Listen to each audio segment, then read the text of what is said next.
नमस्कार मित्रों, आज का यह वीडियो क्लास 11th 12th और सभी कंपटीशन एग्ज़ाम के लिए जो केमिस्ट्री से पेपर हैं उनके लिए बहुत ही महत्वपूर्ण है। चलिए पहला क्वेश्चन देखते हैं। ये क्वेश्चन इंटर में भी आया है और पीजीटी में भी पूछा गया है। क्लोरोपिक्रिन है। यहाँ पर आपको क्लोरोपिक्रिन का फार्मूला जो है बताना है कि क्लोरोपिक्रिन का जो नेम है ये तो एक जनरल नेम है। इसका केमिकल नेम या आईयूपीएसी नेम क्या होता है? तो पहला ऑप्शन है ट्राई क्लोरो एसिटल्डिहाइड, दूसरा ऑप्शन है नाइट्रोक्लोरोफॉर्म और तीसरा ऑप्शन है 2,4,6 ट्राई नाइट्रोफिनाल। तो इसमें आप पढ़े होंगे तो आप अपना आंसर लगाइए कि आपके अकॉर्डिंग क्या होगा। इसके बाद हम आंसर को एक्सप्लेन कर देंगे। क्लोरोपिक्रिन है। क्लोरोपिक्रिन का जो केमिकल नेम होता है वो ट्राईक्लोरोएसिटल्डिहाइड है या नाइट्रोक्लोरोफॉर्म है या 2,4,6 ट्राई नाइट्रोफिनॉल है।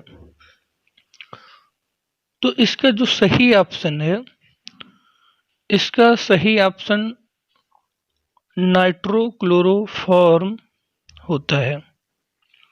नाइट्रोक्लोरोफॉर्म का मतलब है कि जैसे आप क्लोरोफॉर्म यानी CHCl3 का रिएक्शन कंसंट्रेट HNO3 से जब कराते हैं तो क्लोरोफॉर्म का जो हाइड्रोजन है वो HNO3 से रिएक्ट करके एक वाटर बन जाता है और एक प्रोडक्ट बनता है CCl3NO2 CCl3NO2 जिसको हम क्लोरोपिक्रिन कहते हैं और इसका नेम होगा नाइट्रोक्लोरोफॉर्म।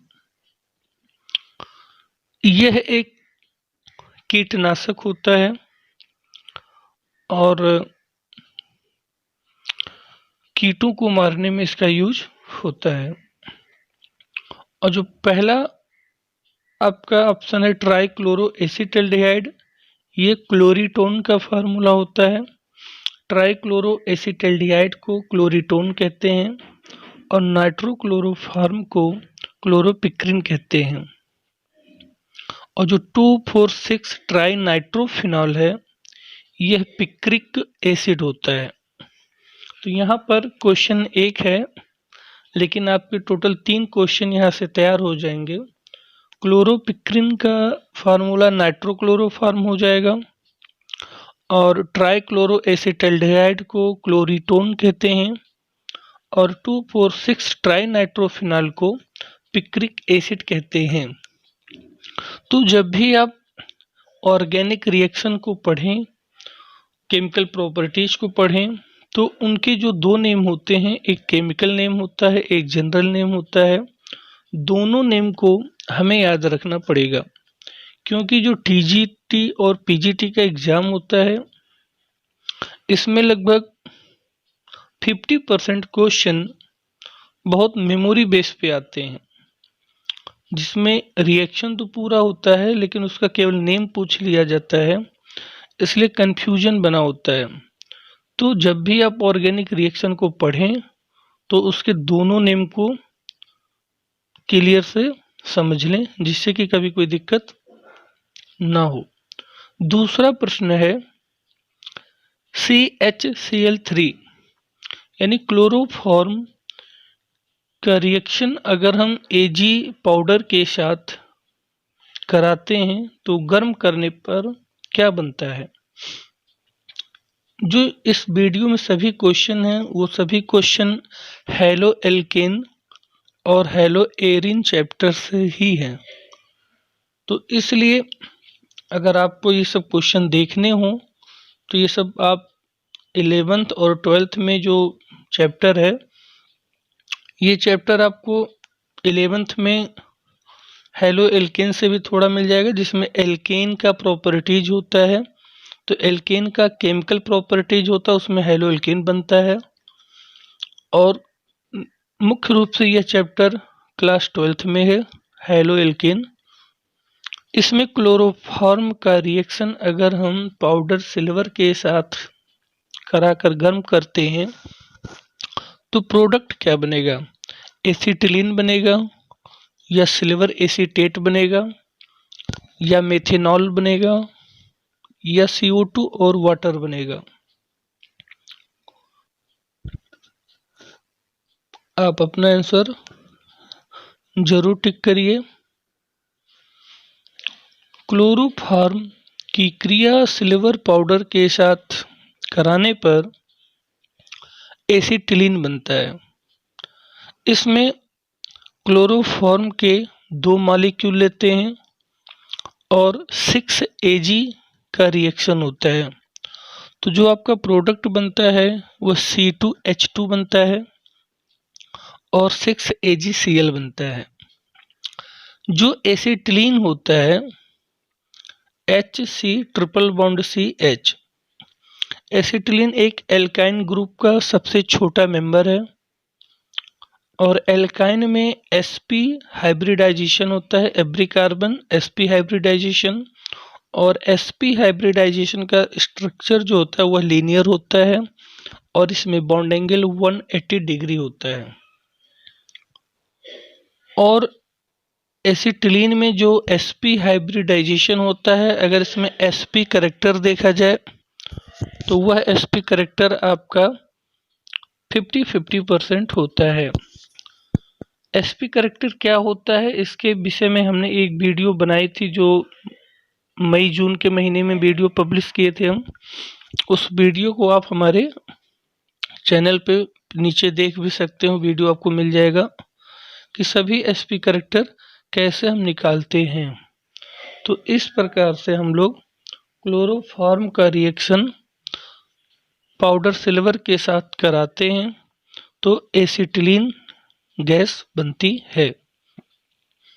एक चीज और बता दें, एसिटिलीन गैस का यूज हम लोग गैस बिल्डिंग में भी करते हैं। नेक्स्ट क्वेश्चन है आपका CH3 CH2 CH2 CH2 bond Cl है,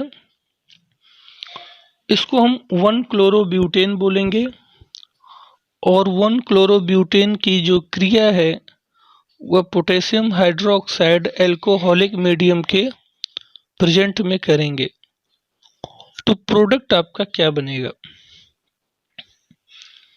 इस क्वेश्चन से भी संबंधित वीडियो हमने रिएक्शन मैकेनिज्म पर बनाई है, आप वीडियो में पूरी मैकेनिज्म देख सकते हैं।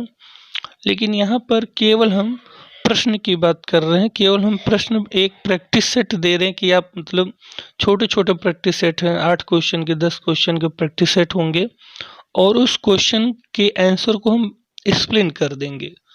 तो आप जो BSc में और MSc में पढ़े हैं वो आपका एक मेमोरी बेस पर रिवीजन हो जाएगा, और इसको अगर पूरा एक्सप्लेन देखना है, मैकेनिज्म देखना है, तो इससे रिलेटेड सभी वीडियो हमारे ऑलरेडी पड़े हुए हैं।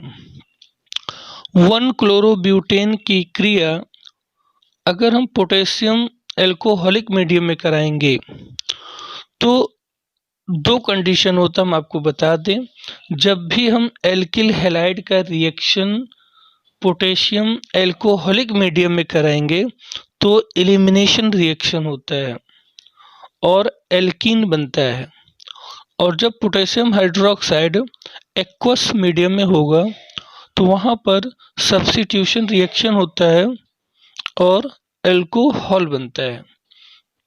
तो ये बात आप जरूर ध्यान में रखिए, इस पॉइंट को आप कहीं नोट कर दीजिएगा कि हैलो एल्केन में यानी जो एल्किल हैलाइड है उसका रिएक्शन अगर हम पोटेशियम एल्कोहलिक मीडियम में कराएंगे तो एल्कोहलिक मीडियम में वह एलिमिनेशन रिएक्शन देगा, एल्किन बना देगा, और एक्वस मीडियम में होगा तो एल्कोहल बना देगा।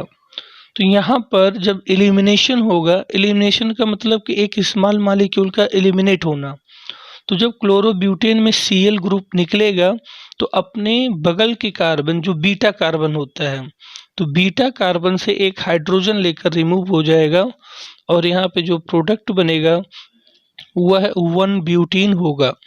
तो इसका पहला ऑप्शन आपका सही हो जाएगा, 1 ब्यूटीन। बीटा कार्बन क्या होता है वो भी हम आपको बता दें।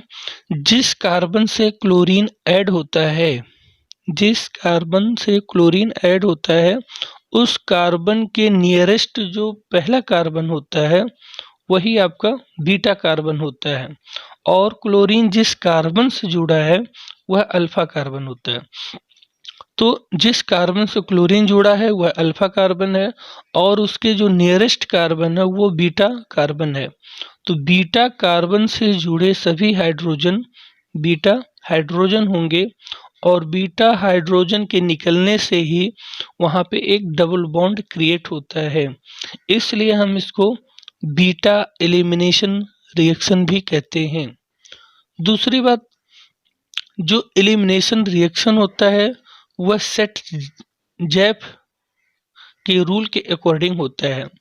सेट जैप रूल्स क्या होता है, उसमें क्या होता है कि जो टर्सरी हाइड्रोजन होता है वो मोर रिएक्टिव होता है, फिर सेकेंडरी हाइड्रोजन होता है, और फिर लास्ट में प्राइमरी हाइड्रोजन होता है। तो इस प्रकार से एक आपका रिवीजन हो गया कि हेलो एल्केन से elimination reaction present on the alcoholic potassium hydroxide medium. यहाँ पर आपका पहला ऑप्शन सही है। तो ऐसे आपका एक टॉपिक का रिवीजन हो जाएगा, और आप उसको अपने बुक से भी रिवीजन कर सकते हैं।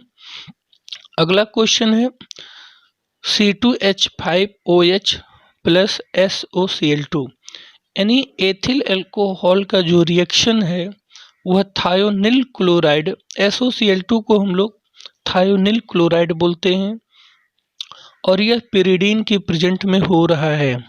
तो प्रोडक्ट आपका जो बन रहा है वह एथिल क्लोराइड बन रहा है, और SO2 गैस निकल रहा है, और HCl भी बन रहा है। तो आपको ये बताना है कि यह एक नेम रिएक्शन में आता है। तो नेम रिएक्शन में इस रिएक्शन का क्या नेम होगा कि ये किसके अकॉर्डिंग बनता है। पहला ऑप्शन है खैरस इफेक्ट।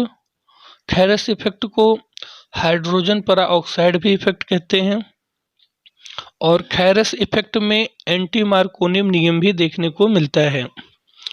तो खैरस इफेक्ट क्या होता है वो हम बता दें कि जब किसी एल्कीन में HBr का एडिशन हम कराते हैं हाइड्रोजन पेरोक्साइड या एनी पेरोक्साइड के प्रेजेंट में, तो उसमें ब्रोमीन उस कार्बन पर ऐड होता है जहां नंबर ऑफ हाइड्रोजन या नंबर ऑफ प्रोटॉन्स ज़्यादा होते हैं। और दूसरा ऑप्शन है डार्जन अपक्रिया, और तीसरा ऑप्शन है विलियमसन संश्लेषण, और चौथा ऑप्शन है हुंसडिकर अपक्रिया। तो इस रिएक्शन में कौन सा ऑप्शन सही होगा, अगर आप टिक लगा दिए हैं या अपना आंसर क्लिक कर दिए हैं तो ठीक है, हम आपको आंसर बता दे रहे हैं, आप अपना देखिए आपका सही है या गलत है। इस अपक्रिया को डॉर्जन अपक्रिया कहते हैं।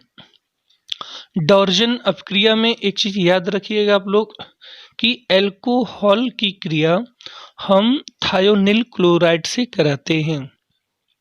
तो जब थायोनिल क्लोराइड से हम कराएंगे एल्कोहल का रिएक्शन, तो जो OH ग्रुप है वह हट जाएगा, और वहाँ पे एक हाइलोजन ग्रुप यानी क्लोरीन ऐड हो जाता है।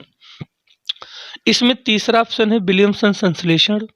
तो विलियमसन संश्लेषण एक ऐसा नेम रिएक्शन है जिसमें हम लोग ईथर बनाते हैं।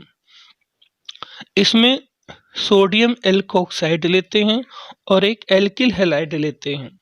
तो सोडियम एल्कोक्साइड मतलब जैसे RONA यानी C2H5ONA, सोडियम एथॉक्साइड का रिएक्शन एथिल ब्रोमाइड के साथ अगर हम करा दें तो NaBr निकल जाएगा और एक डाई एथिल ईथर बन जाता है। आपको रिएक्शन ये सब पता होगा, बट आपका यहाँ रिवीजन हो जाएगा।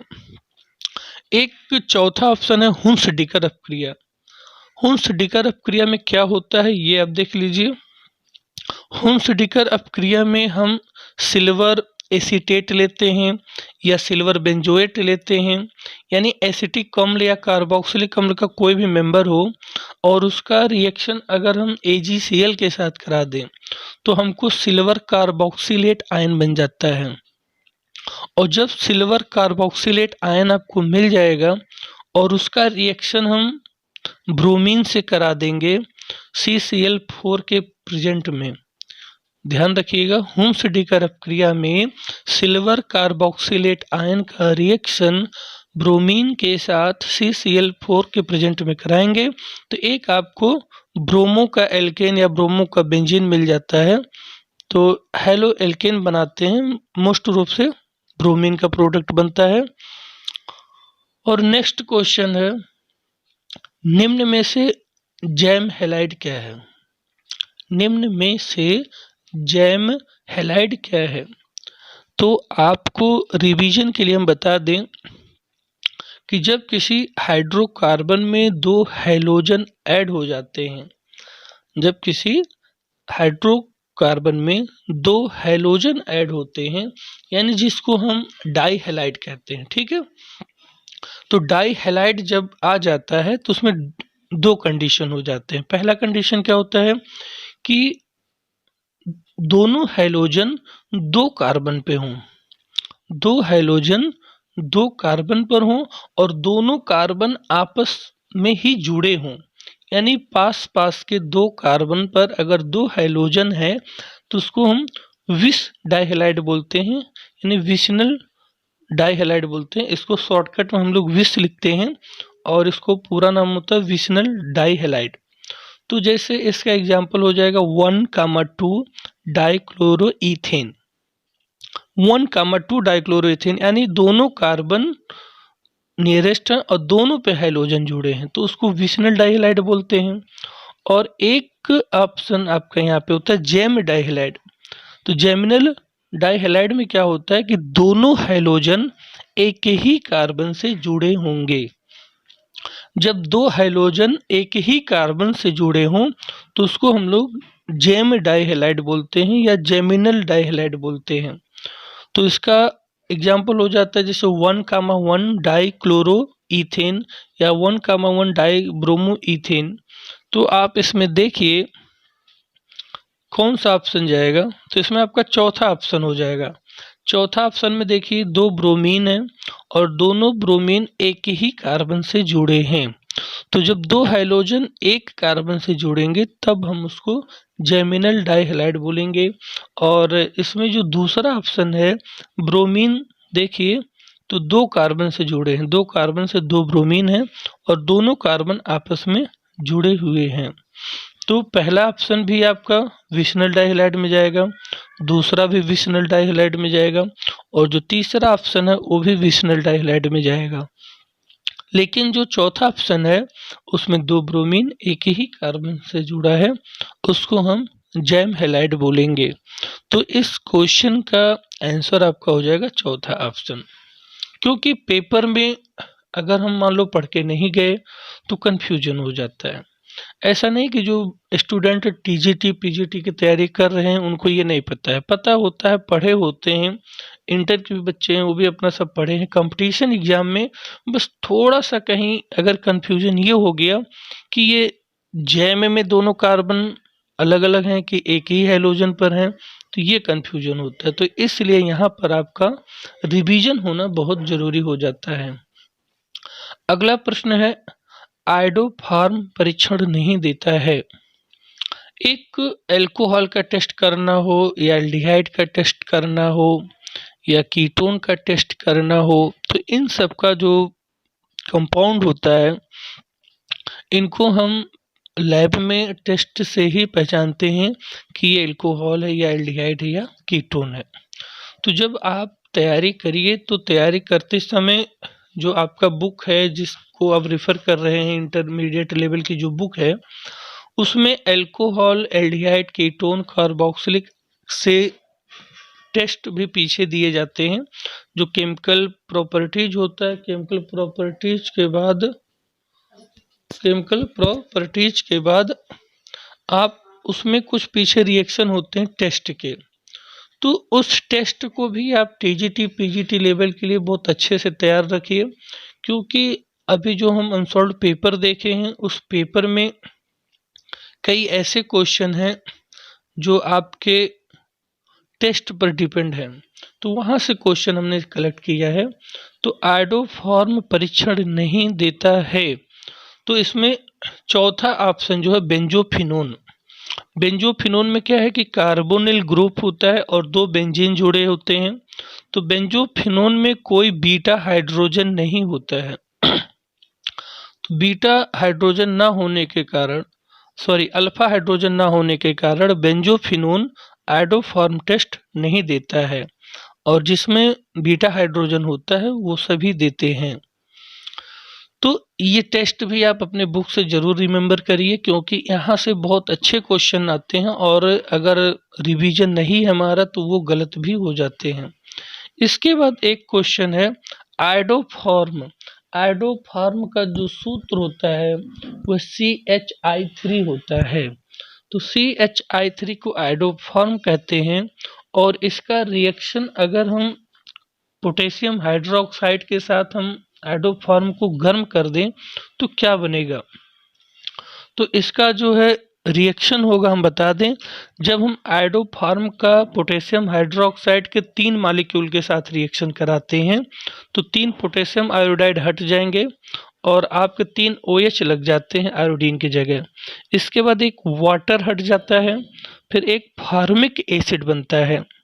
तो इसमें फार्मिक एसिड बनेगा, और फार्मिक एसिड के बाद एक बार फिर से अगर पोटेशियम हाइड्रोक्साइड आता है तो पोटेशियम फार्मेट बनता है।